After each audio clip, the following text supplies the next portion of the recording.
Seperti Ronaldo itu kan dulu di MU Bahagia, terus pindah ke Juventus, terus tarik lagi ke MU.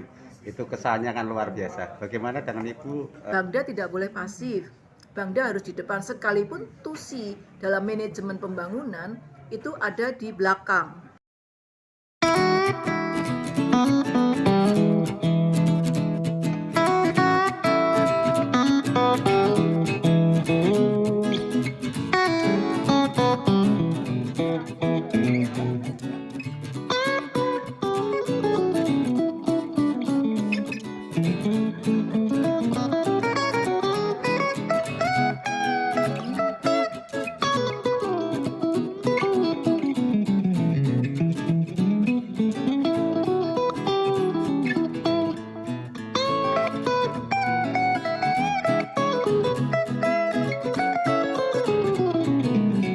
Seperti Ronaldo itu kan dulu di MU Bahagia, terus pindah ke Juventus, terus tarik lagi ke MU. Itu kesannya kan luar biasa. Bagaimana dengan Ibu? Ada saran atau pesan untuk teman-teman di sini, Ibu? Yeah. Terima kasih.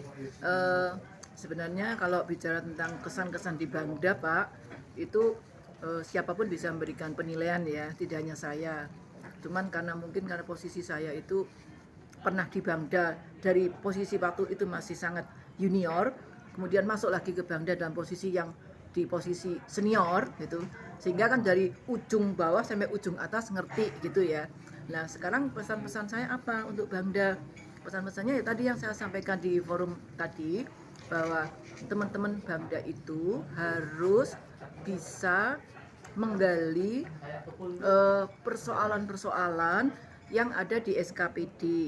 Karena tusi Bangda itu adalah pengendalian, heavy-nya ada di pengendalian dan pelaporan, sehingga harus bisa menggali persoalan-persoalan yang ada di SKPD. Nah kemudian dari persoalan-persoalan itu, kemudian Bangda bisa memberikan atau memfasilitasi kontribusi apa.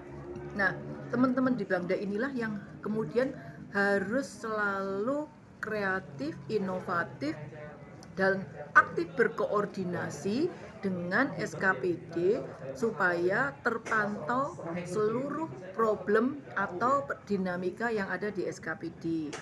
Bangda tidak boleh pasif. Bangda harus di depan, sekalipun Tusi dalam manajemen pembangunan itu ada di belakang. Depan perencanaan, kemudian penganggaran, kemudian terakhir pelaksanaan itu ada di Bangda tanggung jawabnya, sekaligus pelaporan. Nah justru disinilah kemudian semua persoalan sejak perencanaan sampai dengan penganggaran ketemu di Bangda, karena deteksinya adalah dari keterlambatan, dari persoalan hukum mungkin yang muncul dalam pelaksanaan itu. Nah ini kita bisa masuk kemana-mana. Kita bisa memberikan advice ke biro hukum, kita bisa memberikan advice ke perencanaan, kita bisa advice ke pendapatan gitu, manakala kita bergerak ke situ. Hanya mungkin teman-teman selama ini di Bangda hanya fokus di belanja, jadi persoalan-persoalan terkait dengan pendapatan akhirnya seolah-olah menjadi beban atau menjadi tusi dari Bapenda tok gitu. Padahal sebenarnya Bangda manakala kemudian menyelami persoalan pendapatan pun bisa memberikan advice atau semacam usulan kebijakan untuk pendapatan. Itu mungkin yang perlu diangkat. Di samping juga fungsi-fungsi koordinasi dengan kabupaten kota itu juga harus efektif dalam konteks pengawalan pelaksanaan anggaran baik yang APBD maupun APBN yang ada di Jawa Tengah. Dalam hal ini tentunya Bangda harus kolaborasi dengan instansi vertikal yang mempunyai tusi mengawal untuk belanja APBN, dalam hal ini Kanwil Perbendaraan. Sehingga pesan saya, jangan ditinggal Kanwil Perbendaraan dalam konteks pelaksanaan tusi APBN. Itu aja Pak, terima kasih.